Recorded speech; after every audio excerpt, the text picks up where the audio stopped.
Hola, cracks, bienvenidos a Plan de Juego. Tommy, ¿cómo estás? ¿Qué tal, José? Qué gusto saludarte. ¿Todo muy bien? ¿Y vos? Muy bien. Pumas cae 1-2 ante Cruz Azul, pierde la final de la Liga MX, exactamente de la forma más dolorosa posible para Centroamérica, no solo por la gran actuación que había tenido Keylor Navas, sino también porque a Alberto Carrascal sale lesionado y llorando. Antes de arrancar la interpretación, veamos la imagen que marca la final, Tomás, que es esta acción donde vemos cómo Coco Carrasquilla, luego de llegar al banquillo, pues evidencia un semblante de dolor y indudablemente eh, se encienden las alarmas por el poco tiempo que queda para que comience la Copa del Mundo. Empecemos por la interpretación y ya casi entramos puntualmente a la jugada del Coco. ¿Cómo analiza el juego, Tomás? Sí, con respecto al partido hay que decir que hubo un primer inicio donde obviamente Cruz Azul se adueñó de la pelota, se adueñó del territorio y ahí en 10 minutos Keylor Navas apareció como una de las grandes figuras y sostenes de Pumas. Otra vez Keylor con sus atajadas espectaculares mantuvo al equipo a nivel competitivo y en resultado. Después, Pumas, a partir de empezar a hacer secuencia de pases largos, empezó a crecer en el territorio. Tras los 15 primeros minutos empezó a mejorar, a dominar o al menos equiparar, pero sin tanta profundidad. Y la realidad es que el primer tiempo encuentra un partido de un desarrollo bastante parejo hasta que al 30 se quiebra con el gol, ¿no? Morales tiene un acto de redención tras algunos cerrados en la liguilla, termina capitalizando una muy buena jugada de Pumas, que es verdad que se ensució un poquitito en el final, pero vale la pena señalar que era un buen momento de Pumas, bien materializado en esa acción, porque arranca de un pase de López de lateral derecho para Keylor, Keylor pega la vuelta para la izquierda y ahí se dispara la transición defensa-ataque con muchísima velocidad de parte de Pumas, porque fue todo vértigo, todo precisión, encastrado con un equipo de Cruz Azul que empezó a salir tarde, a destiempo, sin sincronización de a uno y empezando a generar un montón de espacios que los aprovechó de muy buena forma Pumas. Repito, en el cierre de la jugada, ya en el área de Cruz Azul, medio que se desdibujó un poquitito, pero al final de cuentas creo que colectivamente fue una acción bastante destacada. De vuelta, en un Pumas que ya había mejorado, terminó como capitalizando toda esa mejora en esa acción. Tomás, hay una pregunta que suele ser muy básica, pero que en frío y más allá del resultado final y de la expulsión cerca del cierre, que marca un poco el desempeño eh, de Cruz Azul y de Pumas, y que indudablemente también le da el título a Cruz Azul, pero quiero preguntársela, y es, ¿ganó el mejor en términos generales? Sí, en el partido para mí sí, porque si uno ve el compendio general en el segundo tiempo, cuando las piernas empezaban a escasear, cuando el partido en algún momento se había quebrado, ya las líneas se hacían mucho más largas, estiradas, me parece que Cruz Azul tuvo una vocación para ir a buscarlo desde lo físico y también desde lo futbolístico, y Pumas estuvo más en un instinto de supervivencia, de preservación, muy en la tónica de lo que mostró en toda la liguilla, José, y a todos los que nos ven. Recordemos que hemos sido muy enfáticos en la posibilidad de Pumas clasificando por la ventaja deportiva, que bien merecido tenía ese comodín por lo hecho en la fase regular, pero no habían sido pocos los partidos que en los últimos 20, 30 minutos el equipo se caía, se resguardaba muy cerca de la propia área, del marco de Keylor, donde apostaba más a estar abroquelado atrás que a tratar de agredir a los rivales. Y Cruz Azul en esa sintonía aprovechó muy bien, porque Rotondi estuvo, me parece que bastante insistente, proponía con potencia y al final de cuentas tiene mérito y tiene premio en lo que respecta a su gol definitorio, pero como que Cruz Azul parecía que tenía como un poquitito más de resto físico y futbolístico para arrinconar a Pumas y no pudo aparecer la figura de Keylor Navas metiendo esa mano ganadora que tal vez en otras ocasiones sí había sucedido de esa forma. Sí, Robert Morales anotó para Pumas al 31, Rubén Duarte al 54, en una acción muy particular porque es un autogol que se genera a través de un rebote entre dos futbolistas de Pumas, lo que es toda una particularidad, una acción muy, muy curiosa. Y Carlos Rotondi al 95 define el compromiso. Ya con el 2-1 era prácticamente imposible reaccionar.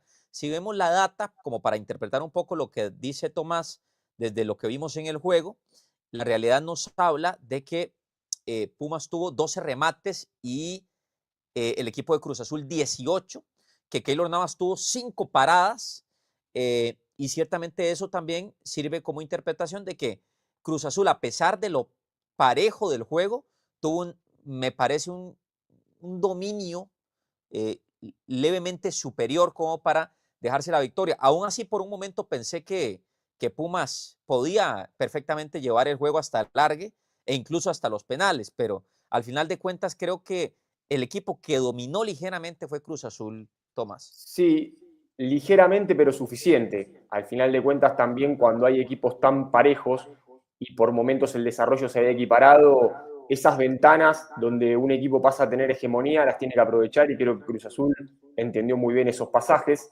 Vale la pena también, apalancado en la estadística, indicar que vos hablabas de que tuvo más remates Cruz Azul, pero además también fueron de mejor calidad, porque las intervenciones de Keylor en algunos momentos hasta fueron fantásticas, producto de esos remates que fueron bien complejos y que resolvió de muy buena manera el portero costarricense. Y también me sorprendió Carrillo, tiraba a la izquierda, casi que era un 4-4-2 lo que proponía Pumas, y por momentos eso le hizo perder el mediocampo, para mi gusto, en cuanto a lo que es la tenencia, la circulación de la pelota, y Carrasquilla, de hecho, lo vimos en no pocos momentos del partido, más abocado a tareas de correr a Paradela, a Palavecino, de correr para atrás y de insertarse al bloque, que de romper hacia adelante, y eso creo que también minó un poco las prestaciones futbolísticas del panameño, que para mí tuvo, entre el cierre del primer tiempo y hasta la lesión, varios pasajes que fueron como increyendo en lo que respecta a su desmejoría futbolística, porque tengo anotado que en el minuto 45 le da un pase a López horizontal exigido que provoca la amarilla de López, porque López tiene que llegar y tirarse a barrer y le sacan tarjeta. Eso en el cierre del primer tiempo. En el gol de Cruz Azul, el que vos señalabas, el autogol que hace Pumas, hay que decir que pierde la marca Carrasquilla en el centro. Le sale un volante al lado de él y él cuando reacciona ya es tarde, lo corre de atrás, se tira a barrer como para tratar de tirar el centro, pero toda su acción fue más de reacción que de acción. Y ahí perdió segundos invaluables porque obviamente en el área no hay tanto tiempo para replegarse.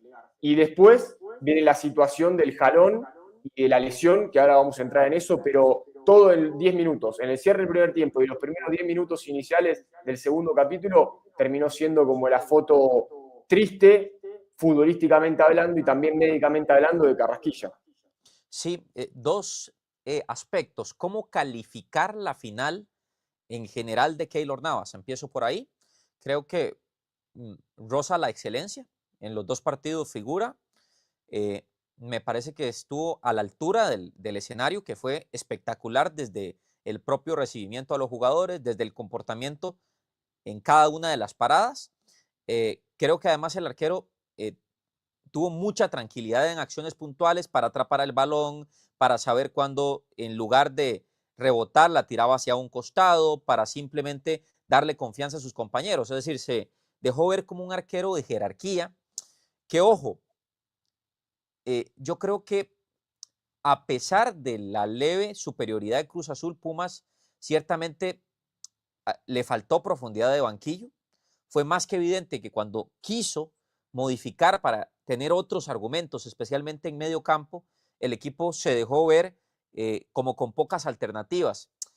Ok, yo comprendo que en un equipo usted no puede tener figuras del mismo nivel en todos los sentidos, pero por ejemplo, era muy y más que claro que en algún momento cuando Junillo no estaba y el equipo necesitaba otra carta para modificar su ataque, porque ya estaba perdiendo demasiados balones, no hubo respuesta del banquillo, y no por falta de entrenador, sino por falta de argumentos, que cuando el Coco tampoco pudo aparecer por quizás su falta de precisión, desde el banquillo tuvieron que buscar otro corte de jugador a nivel de características, no un tipo con el impulso y la capacidad para filtrar balones como es el Coco.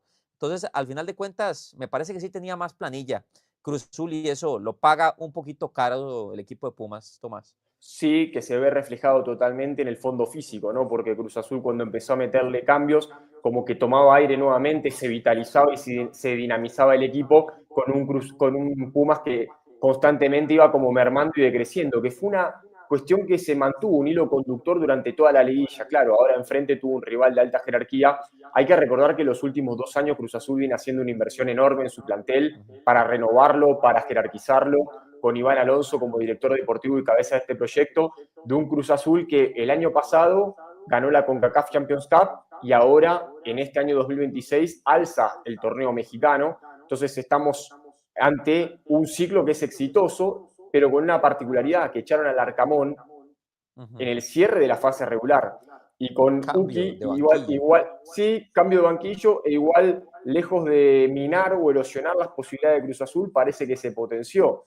Entonces, vale la pena también destacar que si bien Efraín Juárez estuvo toda la temporada con Pumas, se encontró contra un DT debutante en primera división, un novato, si se quiere, en estas instancias, que heredó y administró un plantel, pero que supo hacer ajustes pertinentes para mejorarlo, pero sin romper todo, porque recordemos que este Cruz Azul había salido tercero en la fase regular a tan solo 3 puntos de Pumas, que venía tachando rivales con aplomo en la Claro. liguilla, entonces no había tanto que solucionar y arreglar. Ajustó algunas cuestiones, no hay que quitarle mérito, y más que nada me voy a la cuestión estructural. Cruz Azul, bajo la dirección deportiva de Iván Alonso, viene haciendo las cosas muy bien, y obviamente hacer las cosas bien desde ese lado, que es armar planteles competitivos internamente para que sean competitivos ante los rivales. Y hoy, cuando el técnico de Cruz Azul se daba vueltas, podía meterle mano. Pumas se fue quedando, y la sensación era que el equipo se iba apagando. Sí, se iba pagando especialmente en las armas para atacar, porque claro, cuando usted lo dominan con balón, usted podría contragolpear, pero daba la impresión de que ya tampoco daba para eso en ese sentido. Vea, la imagen del Coco es desgarradora, en el banquillo lesionado, lo lamento profundamente, me parece un muchacho muy profesional y sería una pena que se pierda la Copa del Mundo. Ok, la acción es muy puntual. Vamos a aprovechar la experiencia de Tomás Fonseca como futbolista, como para entender qué pudo haber pasado, de acuerdo a lo que se ve en la imagen, que es lo que tenemos por ahora, en esa acción y en esa jugada rápida. Recordemos que el jugador de Cruz Azul se barre, Carrasquilla iba impulsado con el balón en conducción, y cuando Carrasquilla iba impulsado y el jugador se barre, una milésima de la pierna del jugador del Cruz Azul que se levanta y quizás hace que el Coco se alce todavía más, es decir, él casi que sale disparado. Y ahí es donde habitualmente, cuando pasa esto, Tomás, suele producirse un tipo de lesión que, a falta del dictamen médico, podría ser una que estamos sospechando. Sí, ahí hay como una confusión. Se piensa que el mismo impacto es el que provoca la lesión. Y no, es toda la acción que vos estás describiendo que genera como un efecto de latigazo.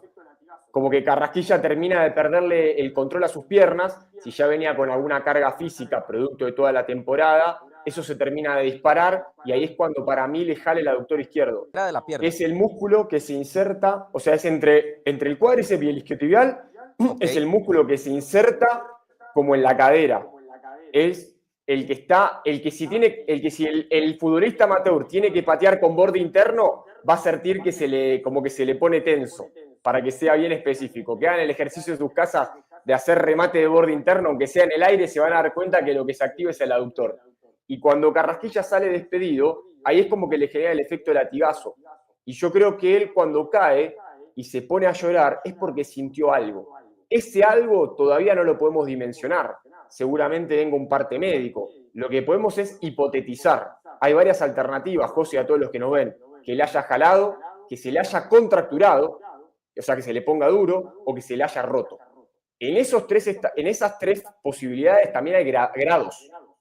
Entonces, Okay. hay que ver si fue jalón, contractura o ruptura, y qué tipo de grado tiene: grado 1, grado 2 o grado 3. La realidad es que si tenemos que ir a un escenario como drástico, que es un desgarro, habría que ver de qué grado es, pero puede llevar casi entre 15 y 21 días.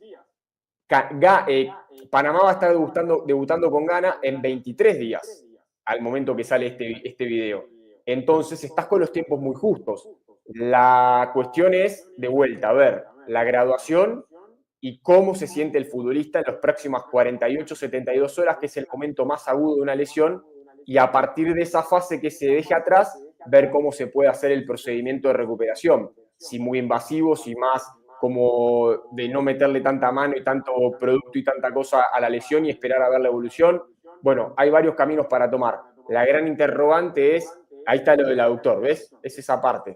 La cuestión es, ok, con el diagnóstico, ¿qué decisión va a tomar Christensen? Porque es igual contemplarlo, aunque esté lesionado, y si es así, ¿cómo se lo va a llevar en estos días previos? Obviamente, para mí ya quedó descartado de los amistosos previos porque sería demasiado arriesgado tirarlo a la cancha con esta sensación que él tuvo, porque yo tomo, como exfutbolista que soy, las lágrimas. Las lágrimas son un indicador directo, casi que pristino, claro, de cómo el futbolista se siente. Después vendrá, obviamente, el diagnóstico médico, pero la sensación corporal de él, esa, es de tristeza, de impotencia y de que algo le pasó. No es solamente un golpecito o una cuestión que él salió por prevención. Se sintió que no podía más.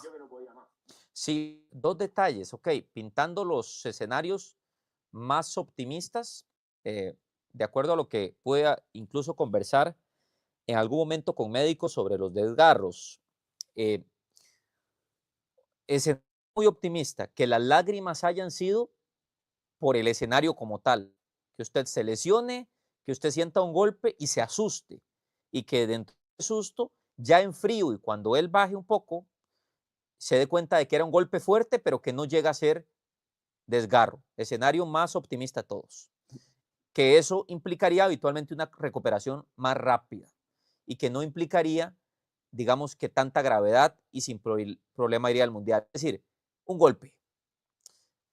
Escenario optimista número 2, desgarro grado 1, que viendo artículos científicos antes de hacer este en vivo, me encontré con uno que decía que el escenario más optimista en aquellos jugadores que estén en excelente estado de forma previa y con un seguimiento total y absoluto, y ojo, creo que Coco lo está, como para decirlo, a mí el preparador físico de Carrasquilla, Guillermo Zaragoza, me dijo que estaba en su mejor momento deportivo y que no estaba sobrecargado, que era un muchacho que está en un muy buen estado de forma. Habla de 2 semanas, Tomás. Así, Sí, el 15 mejor días. escenario posible, 2 semanas, desgarro grado 1. Lo normal, ojo, pasamos del mejor escenario, optimismo puro, 2 semanas, lo normal, 3 semanas. Sí, 21 Lo días. normal, tres Por semanas. eso, estamos hablando de que juegan con ganas en 23 días. Acá el tema es dividirlo en dos fases. La cuestión que vos muy bien señalás, médicamente de los plazos y después el ritmo competitivo, el ritmo físico. Si estás de inmediato tras los 21 días cumplidos para saltar a jugar en altísimo nivel y en altísima intensidad, bueno, también ahí está el manejo de las cargas, el manejo de los minutos y también todo el proceso en el mientras tanto, ¿no? Porque de vuelta, eso cicatriza en 21 días, de 15 a 21 días, pero mientras tanto, ¿qué? ¿Cómo lo vas a ir llevando? Eso es un excelente tema. Viendo también los procesos de recuperación de desgarro en el aductor, que aquí coloco la imagen de nuevo, eh, para que se vea más o menos la zona que podría ser la afectada, viendo los escenarios, leyendo un poco, Tomás, una cosa que es muy interesante es que dependiendo de la gravedad del desgarro, habitualmente el jugador no para del todo.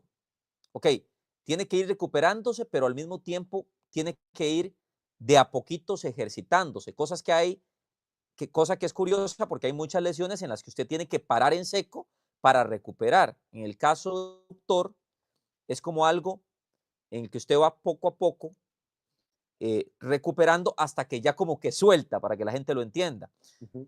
Sin embargo, es muy especulativo afirmar que Carrasquilla va a estar en el Mundial. Es muy especulativo, pero estamos pintando todos los escenarios para que cuando ustedes vean el análisis queden con la idea de que se llevaron todas las posibles Sí, realidades. Lo otro, para mostrarle el escenario a la gente y que quede la información completa, si es de grado 2, no llega. Es decir, si es grado 2 ya no llega, porque ya sí el tiempo de recuperación sobrepasa el sí, es un mes y mes. una Sí, semana. de un mes Entonces ya mínimo. llegaría, aún siendo una lesión en la que usted tiene que mantener algún tipo de trote o de acción, igual no llegaría a la Copa del Mundo, Tomás. Sí, correcto, así como lo indicás.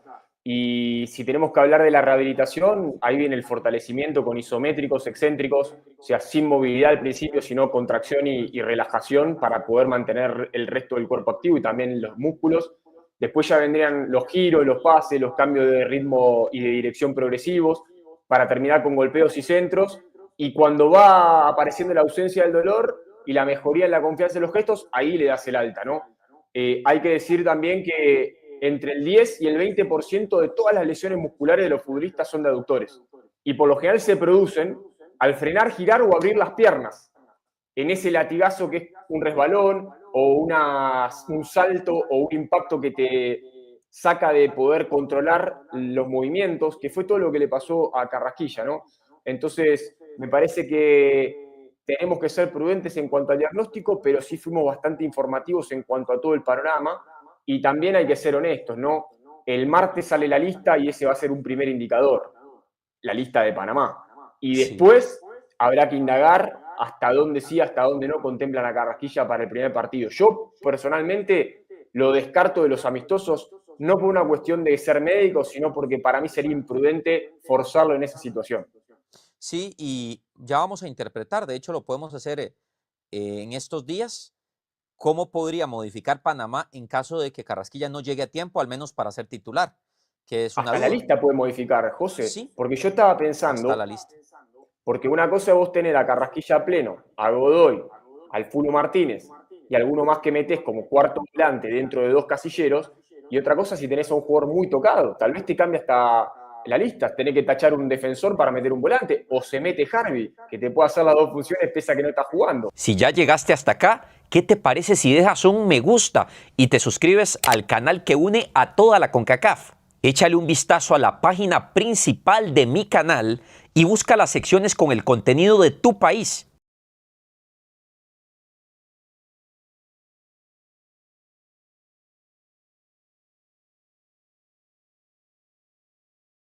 Recuerda, si aquí está tu bandera, habrá contenido para vos.